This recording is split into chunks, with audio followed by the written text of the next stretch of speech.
Hi guys, welcome back to my channel. Today I'm going to show you how you can run Windows troubleshooter of Windows Media Player. So if you have have error on your Windows Media Player in Windows 11, you can try to fix this by run a troubleshoot. So let's start by go to the settings on your PC. Next you can click on a system and try to search troubleshoot, recommended troubleshooters, preferences, and history.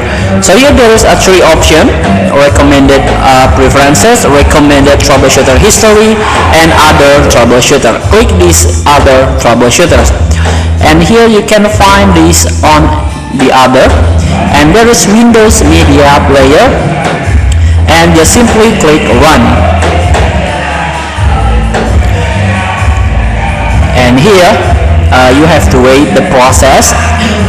The get help screen will show up, and here we go.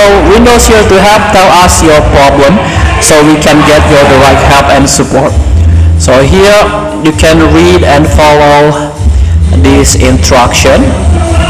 Don't forget to sign in to contact support. So here you can sign in order to use all the services provided by Windows. Feel free to try. Thank you for watching. Don't forget to comment, like, and subscribe, and also click this button below. See you in the next video.